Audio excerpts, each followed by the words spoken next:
시청자 여러분 안녕하십니까? 신의균의 군사TV 디펜스 브리핑입니다.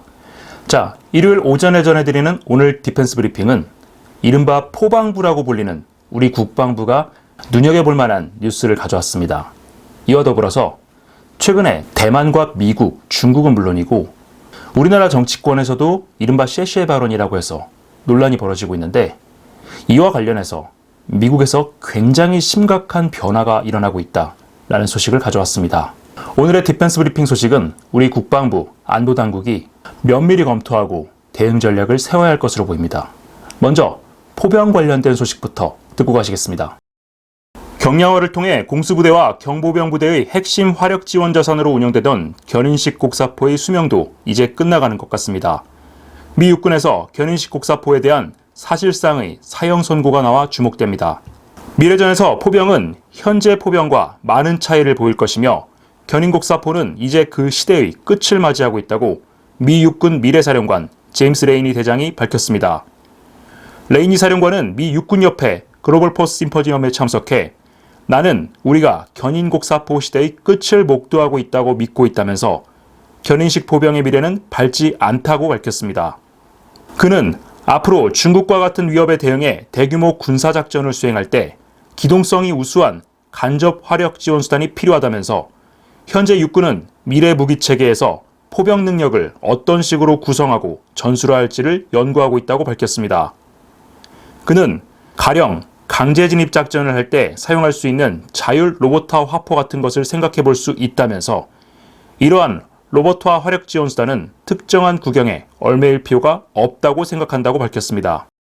레이니 사령관의 이 같은 발언은 현재 운영 중인 M777과 같은 견인식 수동 운용 곡사포의 한계가 우크라이나전에서 명확하게 드러났기 때문인 것으로 보입니다. 미 육군은 최근에 취소된 M1299 얼카 프로그램의 대안으로 52구경장 주포를 가진 신형 자주포를 도입하기 위한 노력을 계속하면서도 기존의 견인곡사포를 조기에 도태시키고 이를 대체할 새로운 화력 지원 수단을 모색하고 있습니다. 미 육군이 어떤 유형의 화력 지원 자산을 도입할지는 아직 구체적인 윤곽이 나오지는 않았는데요. 과거 예산 문제로 취소됐던 XM1203, 엔로스-C와 같은 유형의 자주포가 부활할지 관심이 모아지고 있습니다. 자, 이 사진. 우크라이나가 200문 가까이를 지원을 받아서 굉장히 많이 사용하고 있지만 그만큼 피해도 극심한 M777 견인식 곡사포입니다. 우리 견인포병 출신이었던 분들은 대부분 아시겠지만은 이 견인식 곡사포 운영이 굉장히 힘듭니다. 일단 무겁고요. 덩치가 굉장히 크기 때문에 어딘가 끌고 다니기도 힘듭니다. 요즘에 캠핑카 트레일러를 구매해서 트레일러 면허를 가지고 운용을 하시는 분들도 굉장히 많은데, 운용을 해보시면 아시겠지만은 차량 뒤에 뭔가를 끌고 가는 것은 굉장히 높은 운전 스킬을 요구하죠. 이 견인포도 마찬가지로 트럭 뒤에 끌고 다니다 보니까 회전 반경도 고려해야 되고 후방에 견인되어 있는 이 견인포가 다닐 수 있는 지형도 고민을 해야 됩니다. 우크라이나 전장에서 이러한 문제점이 극명하게 드러났죠. 기존의 이 37 곡사포는 그렇게 큰 문제가 없었습니다. 주로 저강도 분쟁에 사용이 됐고 대부분 미국이 운용을 하다 보니까 제공권도 장악됐고 어느 정도 아군이 통제하고 있는 지역에서 적당하게 다져진 지면 위에 올려놓은 상태에서 방열을 하고 사격을 했기 때문에 별다른 문제가 없었는데, 우크라이나 전쟁과 같은 현대전, 전면전에서 사용을 하다 보니까 문제가 불거진 겁니다. 이게 방열을 하기가 굉장히 오래 걸리죠. K9 자주포나 K55 같은 이런 궤도식 자주포는 이동을 하다가 사격 명령을 받으면 곧바로 정차해서 방열하고 1분 안에 초탄을 발사할 수 있는 그런 능력을 갖고 있습니다. 그리고 초탄을 발사한 직후에 곧바로 대포병 사격이 날아올 거니까 그 자리를 이탈해서 다른 지역에서 또 사격을 하는 이른바 shoot and scoot라는 전술을 운용을 할 수가 있습니다.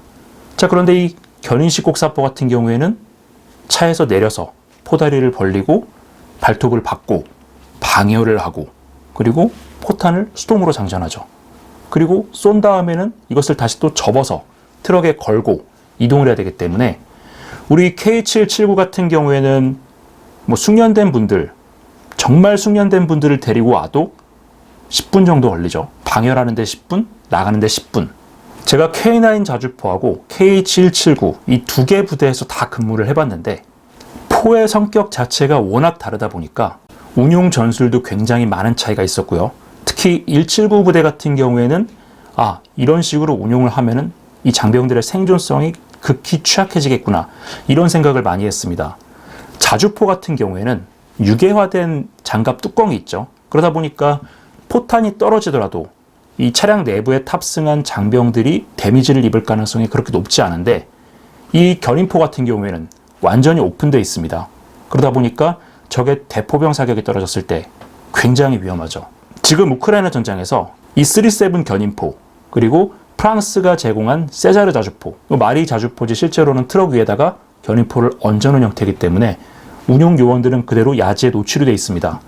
이 두 가지가 피격됐을 때 피해가 가장 극심한데 미국이 이것을 눈여겨보고 있는 겁니다. 결국에는 유계화된 그리고 어떤 지형이든지 신속하게 방열하고 사격하고 이탈할 수 있는 슈렌스쿠트 능력을 가지고 있는 이러한 궤도식 자주포가 결국에는 대세로 갈 수밖에 없다라는 것인데 이런 상황에서 아직도 K105A1이라는 그냥 트럭 위에 똥포를 얹어놓은 이런 화포를 운용하고 있는 우리 국방부 340만 발이 있는 그 105mm 포탄이 아까워서 그러는데 이제는 전장 환경이 어떻게 바뀌고 무기 체계도 그에 따라서 어떻게 바뀌어야 되는지 생각을 좀 곰곰이 해봐야 할 것 같습니다. 근데 지금 우리가 영국 자주포 사업에 K9A2를 제안을 하고 있죠. 자, 그런데 영국에서는 이 K9A2 이후에 완전히 로봇화된, 그러니까 사람이 탑승하지 않고 화포에 자동장전 장치를 붙인 로봇화된 포병 지원 수단을 강구를 하고 있습니다. 우리 K9A3 자주포도 로봇화된 자주포로 갈 예정이긴 하지만 우리나라의 의사결정 구조가 굉장히 좀 비합리적이죠. 비효율적이고 그리고 무기체계를 도입하는 데까지 시간도 굉장히 오래 걸리기 때문에 K9A3는 K9A3대로 가고 기존의 K55라든가 아직까지 운용되고 있는 K105A1 같은 저런 것들을 대체하기 위한 새로운 화력 지원 수단을 좀 강구를 해야 되지 않나 싶습니다. 네, 첫 번째 소식이 전술적인 차원의 문제라서 우리 국방부가 무기체계 획득과 운용과 관련해서 좀 고민을 해봐야 될 그런 뉴스였다면은 두 번째 소식은 전략적인 부분에서 우리 한반도는 물론이고 서태평양 전역에 굉장히 큰 악영향을 끼칠 수 있는 그런 소식입니다. 바이든 행정부가 도대체 무슨 목적을 가지고 이런 결정을 내렸는지 모르겠는데 미국의 전략적 억제력이 약화되면 우리 스스로의 자위를 위해서 우리 스스로의 전략적 억제력을 더 키워야 되는 그런 의사결정을 해야 될 것 같습니다. 어떤 문제인지 보고 가시겠습니다. 오는 2027년은 미국 정보당국과 군 고위 관료들이 중국의 대만 침공 가능성이 가장 높은 시기라고 경고한 해입니다. 전략적 억제력을 발휘할 수 있는 자산이 하나라도 아쉬운 마당에 미국이 이 시기에 맞춰 오하이오급 순항미사일 원잠을 전량 퇴역시킨다는 소식입니다. 미 해군이 현재 4척을 운용하고 있는 오하이오급 순항미사일 원잠을 대체함 없이 전량 퇴역시킬 예정이며 2026년에 2척이 우선적으로 퇴역 처리돼 급격한 전력 공백 사태가 발생할 것이라고 미 의회가 경고했습니다. 미 하원 군사위원회 의원들은 최근 미 해군 장관실이 제출한 2025 회계년도 연내 중장기 건함사업계획 보고서에 오하이오급 순항미사일 원잠 4척의 퇴역 계획이 확정 반영돼 있다면서 이들 전력이 2026년부터 퇴역하면 급격한 전력 공백 사태가 발생하게 된다고 지적했습니다. 보고서에 따르면 미 해군은 내년에 오하이오함과 플로리다함의 작전 운영을 중단하고 2026년에 퇴역 처리할 예정인데요. 이와 별개로 2027년에는 미시간함, 2028년에는 조지아함을 차례로 퇴역시켜 현재 운영 중인 4척의 순항미사일 원잠 전력을 모두 없앨 계획입니다. 오하이오급은 18척이 건조돼 이 중 초도분 4척이 토마호크 미사일 154발을 탑재하는 순항미사일 원잠으로 개조됐는데요. 이 4척의 잠수함은 미 해군 수중함대 미사일 수직발사관 용량의 50%를 차지하는 것은 물론 최대 66명의 특수부대원을 침투시킬 수 있어 미군의 핵심 전략 자산으로 운영되어 왔습니다. 문제는 이들 4척이 대체함 없이 퇴역한다는 것입니다. 미 해군은 기존 버지니아급 공격원잠 블록 5부터 버지니아 페이로드 모듈 VPM 4기를 탑재해 오하이오급의 대체 전력으로 활용할 예정이었습니다. 그러나 바이든 행정부 출범 이후 이 잠수함의 전력화 일정이 크게 밀리면서 오하이오 SSG에는 대체함 없이 퇴역하게 됐습니다. 버지니아급 블록5는 2017년에 발주됐지만 무려 4년이 지난 2022년 12월에야 건조가 시작됐는데요. 예산 삭감 여파로 블록5 첫 번째 함인 오클라호마는 VPM 탑재 자체가 보류됐고 VPM을 탑재한 애리조나함도 토마호크 벨의 숫자가 28개에 불과한 실정입니다. 당초 미 해군은 2025년까지 IRCPS로 명명된 극초음속 무기를 오하이오급 SSGN에 통합하고 이를 버지니아급 블록5로 확대해 타격력을 극대화할 예정이었는데요. 가장 민감한 시기에 가장 중요한 전력 축소를 꾀하고 있는 바이든 행정부. 도대체 그 속내가 무엇인지 모르겠습니다. 어떤 사건이 한 번 발생하면 그 사건은 우연일 수 있습니다. 그런데 같은 사건이 2번 발생하면 사람들은 그 사건을 저지른 사람에 대해서 의도성이 있을 수도 있다라고 의심을 합니다. 그리고 3번째 발생하면 사실상 의도를 가지고 했다라고 강력하게 의심을 할 수밖에 없죠. 바이든 행정부 그리고 미국 민주당의 정책이 그렇습니다. 과거 오바마 행정부 때도 중국이 급격하게 성장할 수 있도록 그리고 러시아가 폭발적으로 군사력을 증강할 수 있도록 사실상 미국이 방조했습니다. 오바마 행정부 때 이른바 시퀘스터라고 해서 굉장히 엄청난 금액의 국방비를 삭감을 했죠. 이 국방비 삭감 때문에 그 여파가 지금까지도 미국의 군사력에 굉장히 큰 영향을 미치고 있습니다. 근데 그 당시에 오바마 행정부는 재정 적자를 축소해서 재정 건전성을 확보하겠다라면서 국방 예산을 엄청나게 줄였는데 그와 반대로 오바마 케어라고 해서 지출은 또 계속 늘렸습니다. 오바마 행정부 8년 그리고 바이든 행정부 3년 중국과 러시아가 정말 폭발적으로 성장해서 러시아는 우크라이나를 침공하고 지금 나토를 위협하고 있고요. 중국은 언제 대만을 쳐들어갈지 모르는 상황이 됐습니다. 미국의 CIA 국장, 그리고 항공수송 사령관, 그리고 인도태평양 사령관 이런 고위급 인사들이 2025년에서 2027년이 중국이 대만을 침공할 가능성이 가장 높은 시기다라는 전망들을 내놓은 적이 있습니다.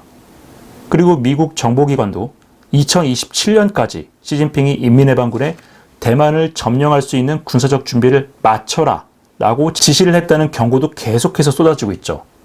자, 그렇다면 미국, 우리나라, 일본, 그리고 자유서방 진영이 지금 할 수 있는 것은 중국의 이러한 무모한 군사적 도발을 억제할 수 있는 전략적 억제력을 극대화해서 전쟁, 그리고 이 대만과 남중국해 지역의 현상 변경을 막는 겁니다.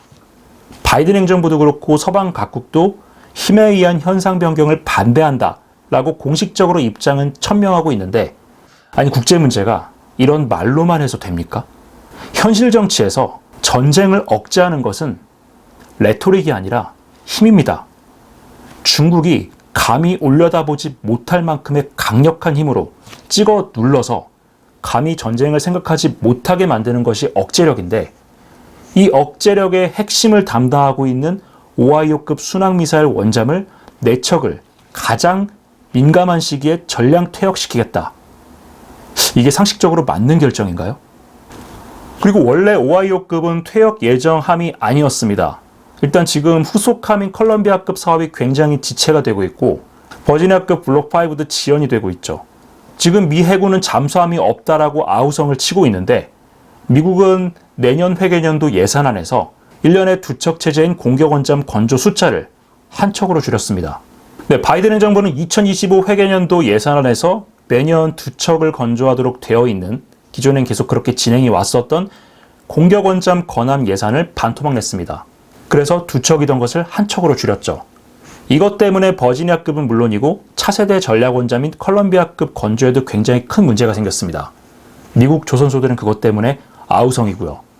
그리고 이 오하이오급 SSGN도 원래는 2025년에서 7년 사이에 퇴역할 예정이 아니었습니다. 자, 이 표를 보시면은 원래 이 오하이오급 SSGN은 기존의 토마호크 미사일보다 더 강력한 억제 수단인 Intermediate Range Conventional Prompt Strike, 즉 중거리 재래식 즉각 타격이라는 극초음속 무기로 무장할 예정이었습니다.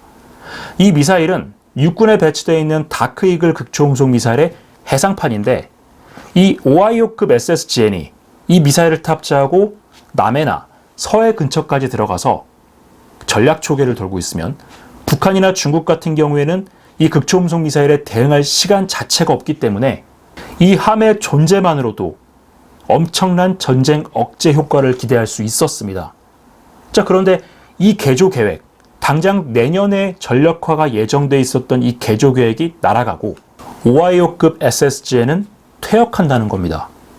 미 의회에서 우려하고 있는 것은 이 오하이오급 SSGN 4척이 퇴역하면 미 해군 수중함대의 토마호크 투발 능력 600발이 날아간다 라는 겁니다. 600발이면 유사시에 북한 방공망을 완전히 쑥대밭으로 만들 수 있는 것은 물론이고 중국과 교전이 붙었을 때도 중국 해안의 각종 공군기지나 비행장 그리고 해군기지를 초토화시키고도 남는 엄청난 양입니다. 이것의 존재만으로 중국의 경거망동을 막는 강력한 억제 자산이 될 수 있는데 이것을 가장 민감한 시기에 퇴역을 시키겠다는 겁니다. 그리고 그 공백을 메꿀 자산은 전력화 계획이 없습니다. 자, 그리고 이 그림에서 보시는 버지니아급 블록 5에 들어가는 VPM. 이것은 버지니아급이 10,000톤 이상으로 커지긴 하지만 28발밖에 되지 않기 때문에 28발이면 사실은 이 오하이오급 SSGN의 5분의 1도 안 되는 수준이죠. 이것을 건조해서 배치한다고 하더라도 이것은 완전 재설계형이기 때문에 전력화까지 굉장히 오랜 시간이 걸립니다. 2028년이나 9년은 돼야 전력화가 가능한 건데 자, 그렇다면 미국은 가장 민감한 시기에 가장 중요한 억제 자산을 스스로 내려놓고 있다는 뜻이 됩니다. 바이든 대통령이 이제 임기 1년 남았습니다. 1년 남은 이 자가 도대체 무슨 생각을 가지고 미국의 전략적 억제력을 이렇게 약화를 시키고 중국의 대만 침공 가능성을 높여주고 있는지 저는 그 의도가 정말 궁금합니다.